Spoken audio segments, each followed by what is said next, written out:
कालीकूर्च समायुक्त माया कूडोपदेशतः प्रणवार्थ प्रबोधिन्यौ नमामि गुरुपादुके श्री गुरुभ्यो नमः क्रीं मात्रे नमः नमः सदसे namaskaram to one and all.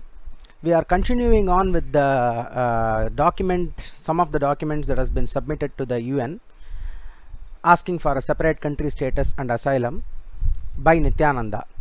So in this document we saw the preface yesterday, and we saw how the web of lies is so intricate that it will take a huge amount of effort in order to remove the facts from the lies, because the beauty of these documents is that it is trying to combine the Hindu persecution which are happening internally, but they are trying to multiply this by 100 or 1000, and the very forces which are trying to protect Hinduism in India are being shown in the documents, in the narrative, as the forces which are trying to destroy Hinduism. So what is this agenda that these people are proposing here? What is this? So what is the purpose of these so-called Hindu extremist terrorist, huge name he is giving there? So what is the purpose of this group? The purpose of this group is stated as in order to create a Hindu order, Hinduism, which does not have gurus. And yesterday we saw how it was not correct. So today we are going to see into the document, and we are going to start reading. As I told you yesterday, I'll be looking this way in order to read the document.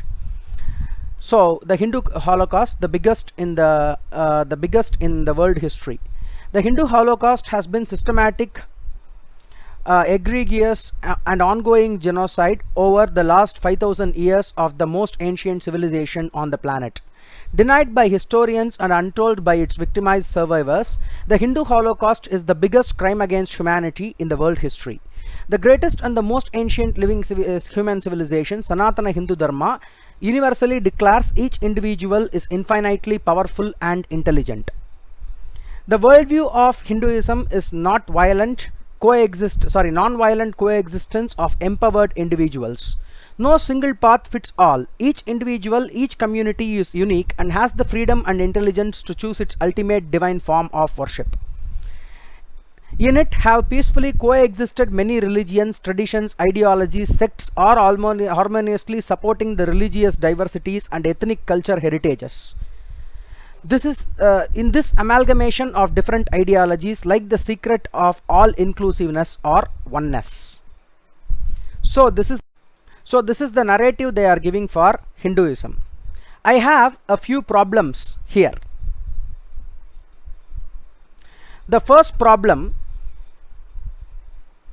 is that the words which are used is completely full of half lies. At the same time, it is full of half truths. So how does this work? Basically, let us see. Okay, that is, the half truths here are that the Hindu community is actually having many different pathways in order to achieve the same ultimate divine form. This ultimate divine form is what is defined as Brahman, and this Brahman is what is indicated by the pranava Om. So whenever we say any mantra, for example, Om Shivaya Namaha, Om Kalyai Namaha, or Om Shakti, any of these mantras, Om Namo Narayanaya, Om Namo Ganapataye, or Om Subramanyaya Namaha. So any of these mantras that you take, what you can see here is Om is the indicative that which shows that the ultimate form of worship is always the formless, attributeless Brahman. And we are giving the attribute of Surya, Narayana, Vishnu, or Paramashiva, or Shakti, Kali, whatever, in the middle, Ganapati, whatever, in the middle, in order to create attributes for the attributeless Brahman. And what is the purpose of creating this attribute for the attributeless Brahman? That is the third word, which says na maha. Na is the negative prefix and ma means me, mine. So we are saying whatever we are offering. Let us say you are offering a flower and you are saying Om Shivaya Namaha. So when you are offering a flower and you are saying Om Shivaya Namaha, it means I am worshipping the ultimate Brahman in the form of Shiva using this flower. Just like this flower no more belongs to me, and it belongs to that attributeless Brahman in the form of Shiva, even my own self belongs to Shiva in the form of the to the ultimate Brahman in the form of the Shiva. We very well know that the Nama Rupas or the word and the form are not real. We know this for a fact. But we are creating this in order to have something to worship, in order to have a Nama Rupa, so that we can identify it. We are trying to name the nameless. We are trying to create a form for the formless. And that is being done successfully in order to know the formless through the form.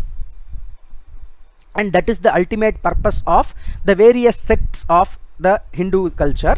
And these sects are predominantly 6 in number. That is Saivam, Vaishnavam, Shaktam, Ganapathyam, Shauram and Kaumaram.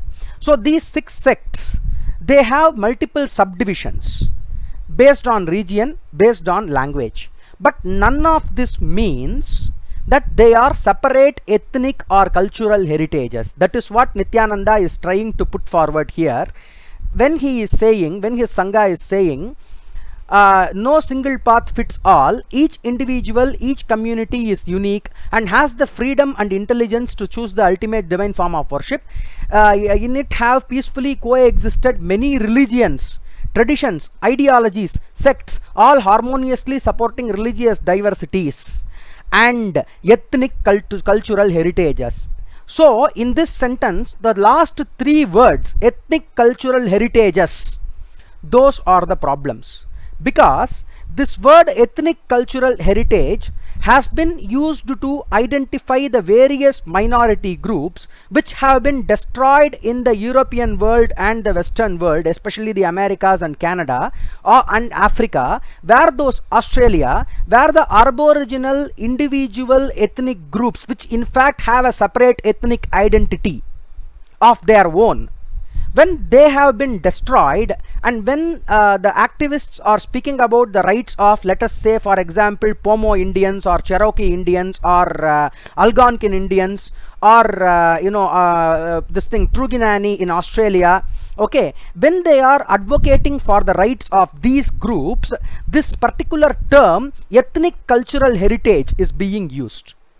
We need to understand this phrase clearly in order to understand the subterfuge that Nithyananda is using here. Basically, if you take the genetics of a Kashmir Shaivite or a Kanchipuram Vaishnavite, it is the genetic makeup is essentially going to be the same, only with slight surface differences based on the climate and topographical changes, based on the area. But other than that, it has been proven for a very long time, since 7-8 years back, that there is no ethnical difference based on lineage, based on birth inside India. That has been proven very, very clearly. And this has been accepted in spirituality for a very long time. And the lines of caste, creed, color, region, language, all of this has been broken.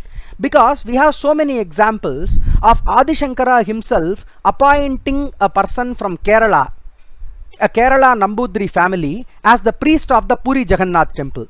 We see a Maharashtra, a Marathi priest being appointed in the Rameshwaram temple. Till now their descendants are doing the puja in both of these temples.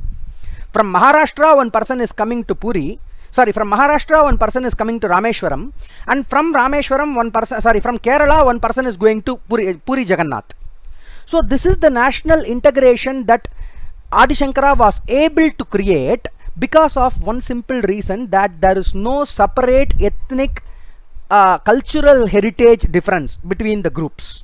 Because if there is ethnic cultural difference, then this is not possible. Let me make that very, very clear. This word ethnic cultural difference that is being used here, that is being inserted into all the other truths, is the place where Nithyananda is starting, because later on he is going to say that Adi Shaivism is one of these ethnic cultural minorities of India. That is entirely wrong. We will see how that is entirely wrong when we come to that point.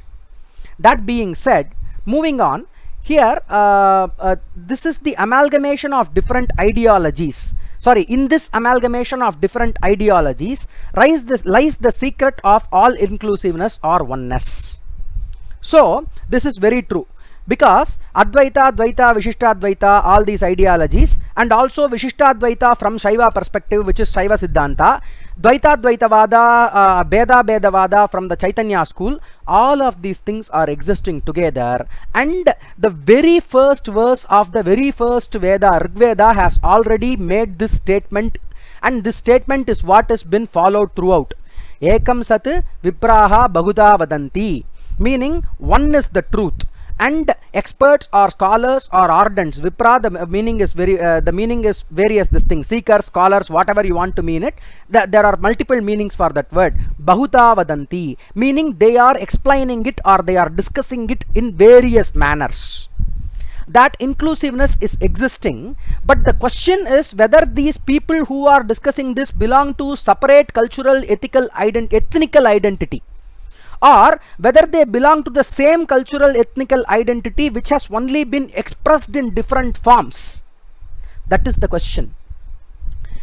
And you decide which is better, whether thinking that Adi Shaiva in South India is a separate ethnical group, the Tirupati Balaji worshippers are a separate ethnical group, and the Chamundeshwari temple priests are a separate ethnical group. The priests of the Chidambaram temple, the Tillai Muvayarattar, they are a separate ethnical group. So Kashmiri Pandits, they are a separate ethnical group. When I say ethnical group, it means they belong to a particular lineage, a particular descendants of a particular gene, which is not connected to one another. That is the meaning of the word ethnicity. So for example, I can say Mexican is one ethnical group. Okay, British is one ethnical group, French is one ethnical group, because they have different ancestors. They belong to different communities by birth, they speak various different languages. And this is the problem here. The lingual diversity of India is what gave rise to this tribe theory during the colonial period. And that tribe theory has been proven false through genetics today. But Nithyananda is taking this narrative to a totally different level by identifying ethnical groups where they do not exist. This is on one side. On the other side, I am telling you, for example, Ramanuja wanted to do Sribhashya, and he wanted the Bodhayana Vakyavritti Grantha for doing that. This Grantha was only available with the Kashmiri Pandits. So he is going there all the way from Kanchipuram to Kashmir. He is getting that Grantha, and while coming back somehow he is losing it. And once he has lost it, you know, he does not know how to write the Sribhashya. He is totally unable to do that without the help of Bodhayana Vritti. But one of his disciples, Kurattalvan, he is saying, do not worry Guruji, I have entirely by-hearted the text. I will be reciting it to you. You can make another copy. Now this is okay. One person by-hearting the entire book, all that is very normal. Even Swamiji was able to do that. Swami Vivekananda was able to do that very recently. Leave that part alone. But the question that needs to be asked here is, if these are two different ethnical groups from two different cultures, two different heritages, how did a person who was in Kanchipuram knew that the Bodhayana Vritti Grantha is existing in Kashmir? That is the question that we need to ask. So we need to understand that intellectually, culturally, ethnically, this entire Hinduism is a single group with regional variations. The multiple expressions of the same culture is the oneness. The multiple expression of the... Okay, now one more question we need to ask. In this amalgamation of different ideologies lies the secret of all-inclusive oneness. What is this secret? That is the question that we need to ask. The secret is that we are all sons of rishis. This is what Swami Vivekananda claimed. Swami Vivekananda claimed that we are all sons of rishis. And Vivekananda is further saying that in the Western world, it is always a proud thing to claim that you are coming from the lineage of such and such merchant, such and such pirate, such and such landlord. That is something great. But in India, what is the proudest thing that you can say? In India, the proudest thing that you can claim is that I am from the lineage of Vishwamitra. My proudest identity card is not my office where I am getting a 5-digit salary. That is not my identity. Not my degrees or what I am pursuing in the university. That is not my proudest identity. My proudest identity is my Abhivadaye, where I am saying I am coming from the lineage of Vishwamitra, Devarada, Autala, Trayarisheya. When I am saying this, I am saying I am coming from the lineage of rishis, of these rishis. That is my proudest identity. So this is the identity which is common to the entire India. You can find the lineage of Vishwamitra here in Tamil Nadu, you can find it in Andhra Pradesh, you can find it in Kerala, you can find it in Madhya Pradesh, you can find it in Kashmir. That is the single cultural ethnic identity which Nithyananda is trying to say is a group of identities. And that is where I beg to differ on this note. This is very, very important. That is why I am explaining it so much. So you decide whether having different ethnical identities, as the European scholars identified India based just on the language difference, is that acceptable theory for unity of Hinduism, for oneness of Hinduism, or the oneness of Hinduism created based on the same Vedic principles, same Upanishadic principles, same achievement of liberation, and the expression is different. Which is more acceptable for oneness, you decide. And Nithyananda is proposing the first one because he wants to separate himself as a minority and ask for protection and cry that he is being persecuted. That is the plan of this narrative, and I am just starting to unravel the basement of this narrative here, and we will move further. Yet, Hindus time and again suffered religious persecution in the forms of forceful conversions, massacres, demolition and desecration of temples, confiscation or destruction of property, incitement to hate, imprisonment, torture, murder, destruction of universities and schools, crimes against women and children. So this is something which he is saying. This is a very generic statement. There is nothing to disprove here. Because yes, Hindus have been persecuted. There is no doubt about it. Because a society which is not violent in nature, that will be persecuted, but we have rightfully given it back, and there were so many great people. What Nithyananda is doing here is he is only saying one side of the story. He is forgetting to tell, or he is consciously, knowingly avoiding the other side of the story, which is actually the narrative that we require. And this is the narrative that whatever names he are giving, he is giving like, terrorist, extremists, those names he are giving for the forces of India, right? So for these forces which are actually protecting Hinduism, this is the narrative that they are taking. Let me tell you what that narrative is all about. When we are saying thousands of Hindus have been converted or killed during the Mughal period, when we say this, it is something, oh yes, they have been killed. It is very, very sad. This is the only feeling that we will get. If you are more passionate towards Hinduism, you will even cry. That is the only feeling that we will get. But when I am saying this, along with that, I am saying, then came Veera Shivaji, then came Rana Pratap Singh, then came Musunuri Nayakar, then came the Vijayanagar Empire. So many people, they started to give it back to them. They were protecting and restoring the Rajput, the Rajput territories. They were protecting the Hinduism, and they were protecting they were stopping the conversion. They were protecting the cows. When this narrative is being given, we will be motivated in order to fight for our own rights, in order to fight for our own dharma. But in this entire narrative, in all the 742 pages of this document and all the other documents, I am not even able to see one single thing that was done for protecting Hinduism in the past. Nithyananda is listing all the things that has been done for destroying Hinduism in the past and magnifying it by 10 times, 100 times, but he fails consciously to show the protest of Hinduism.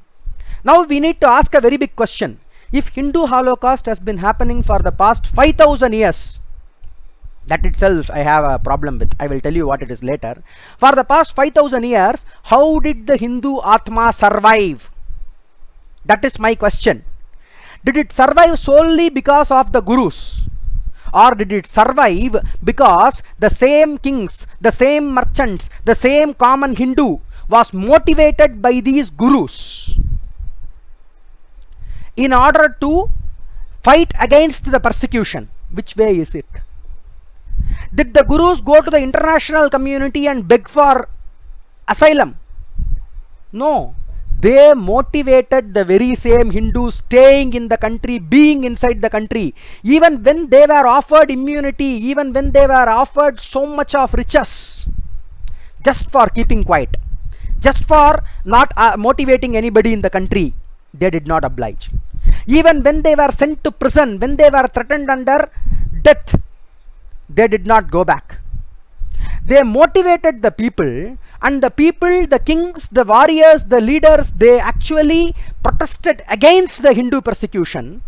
They gave it back in the same coin of the age, and they protected Hinduism. That is the reason why we have the Dharma today. Otherwise, for the amount of persecution that has happened, all the other cultures are gone. Mayan civilization is gone, Aztec civilization is gone, Incan civilization is gone, traditional Chinese civilization is gone, Egyptian civilization is gone, so many African civilizations are gone. But we are having this Hindu civilization today because of the protests that happened, because of the defenses that happened, of the offenses that happened from the side of the Hindus through Hindu leaders. And these Hindu leaders are the narrative, or these Hindu leaders are the backbone of the narrative of the forces which he is calling the extremist force here. So you tell me, you decide which is better, whether we must agree to this whole doomsday narrative and say, oh, Hindus are being persecuted, only the world has to come and save Hindus. Which world will come and save Hindus? You tell me. I don't know which international support can come and save Hindus. I think the integration is the watchword here. That is what we must be speaking about. Every boy must know about Veera Shivaji. Every girl must know about Udramma, Channamma, and then every girl must know about Jhansi Rani. And every girl must know about Rani Mangamma. Only then that revival can come. I have seen with my own eyes the women in Durga Vagini. They are her form. I have seen with my own eyes the youth in Akhila Bharatiya Vidyarthi Parishad, the youth in Rashtriya Swayamsevak Sangh, the youth in Bajrang Dal, and I see the future of India. I see the revival of Hinduism in their eyes, without affecting their own life, without becoming useless to their family. They are able to balance between their professional life, their public life, and their personal life, along with spiritual discipline, under various sannyasis and traditional authentic gurus of Hinduism. And that is exactly what will revive Hinduism, and not this doomsday narrative where he keeps on saying, oh, we have been attacked, we have been attacked, we have been attacked. How did you survive? That is my question. Answer this question. The entire document does not account for this. Moving on. In 1971, so the 5000 years of Hindu Holocaust was compressed and unleashed in all its severity and brutality on his wherever this whole name is coming, I am going to say on Nitshit or on Rajashekar, because I really don't want to call him with that all those titles. I hate doing that. Okay, so on Rajashekar, you translate it with that name. Okay, you replace it with that name. So on Rajashekar, in a decade-long persecution and life attacks. See, first point is this 5000 years of Hindu Holocaust. We will see where they are getting this narrative from, and I will tell you how it is wrong. Because they are doing huge sectarian politics here, huge breaking India politics here later on, when they are trying to say that Adi Shaivism is different from the Sanatanic Hindu lore. That is a different document. There are two documents here. One document is the persecution of Rajashekar. You replace that name. Okay, and another document is about the persecution of the Adishaiva minority. There they are saying that is different from Sanatana Hindu Dharma. So they are contradicting themselves in these two documents. We will see that later. But this 5,000 years of Holocaust, how did this come? See, 5,000 years of Holocaust itself is wrong, because there has never been a Hindu Holocaust. Because the word Holocaust means state assisted or state supported massacre till no man exists. That is the meaning of this word. This is what was done for Jews. That is the only Holocaust recorded in the history. So, was this ever done in India? There have been massacres of Hindus and Muslims together in the British rule. There have been killings of Hindus by the Muslims, Muslims by the Hindus in the history during the partition, and again during the partition of East Pakistan, Bangladesh, all those things. So, whenever these things happened, they are not holocausts. They are simply riots, and I am not belittling the value of those killings. They are to be condemned. They are a blemish on the history. They are a scar on the history of India, on the inclusiveness of India, and I am only saying those things are not Holocaust. Because, and also 5,000 years. Where did you arrive at this 5,000 years? Who persecuted? 5,000 years back, who persecuted? The Greeks came during the end of the BC era. So probably 3,000 years we can keep. Before that, what did happen? What Holocaust happened in the 2,000 years? We will see the answer in the document, and you will be shocked to see what narrative, what facts Nithyananda is using. He is going almost close to the Aryan invasion theory, which is a breaking India force used by the colonialists to destroy India, to destroy the Atma of India by creating the biggest political and biggest cultural imaginary schism in between the north and the south. So that is exactly where he is going to go with this word 5,000. I know that, and we will see that during the document, when we read the document. So it has been compressed and unleashed in all its severity and brutality on His Holiness in the decade-long persecution and life attacks. Bloody bullshit here. Because there is no persecution against you, Rajashekara. Let me tell you, other than the legal persecution where you have been given so much leverage above and beyond. What you are trying to say here is, you were something so great that everything was released on you. Why should that happen? Let me ask that very basic question. What are you to Hinduism? What are you to Hinduism? You are saying you have 20 million disciples all over the world. Who cares? Even if you have those 20 million disciples you are claiming currently, who cares? Because India is a country of 120 billion. Okay, you are a small time person who is a yoga merchant. Why should somebody, even if there is some kind of a nefarious force like that, why should they attack you?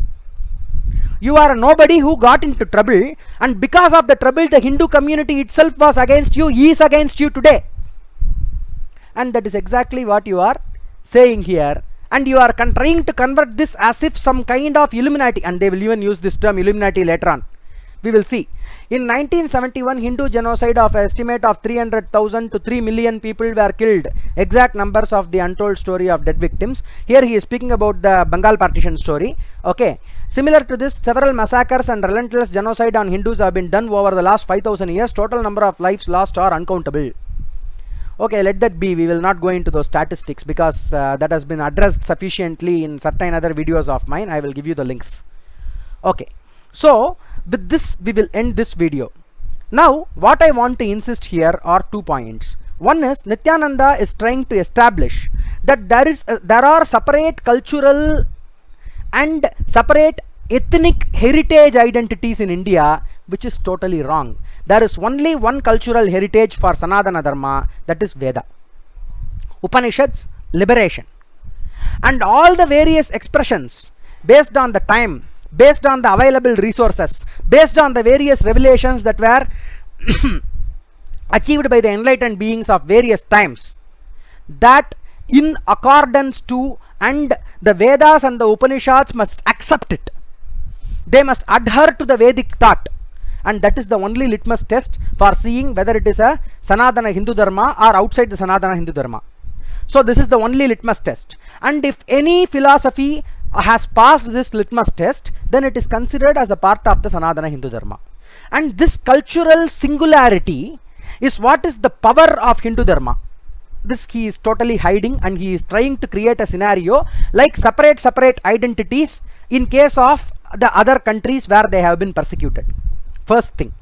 Second thing here is he is trying to totally whitewash, totally erase all the things, great things that have been done by the Hindu community in order to protect itself, because he only wants to show one side, that we have been attacked, we have been attacked, we have been attacked. He totally fails to address how the attacks were repelled. If you don't say that, then all of us must be ghosts today. All of us must not have been born. There should be nobody even to draw like this, right? All of these things should not exist. All of these books should not exist. They are existing because the very same people he is calling as Hindu extremists, terrorists, whatever, the very same people, we have been inspired by this community who have repelled against those attacks. And that is exactly what I want to insist here. With that being said, you make your own decision on these two basic facts, whether or not we repelled. Are we helpless victims, or are we victims who have been repelling these attacks equally, in measure? First point. Second point, you decide whether this is a single cultural community or multiple cultural ethnic heritages in India. Those are the only two decisions I want you to come to on this video, and hopefully with sufficient explanation, I think and I hope that you would have understood that Nithyananda has lied on both counts. We will end the video here. Tacham yora vrinimahe gatum yajnaya gatum yajnapataye daivi swastirastunah swastir manushebhyah urdvanjigatu beshajam shanno astu dvipate sanchatushpate shanti shanti shanti. Namaste. Gurubhyo Namaha.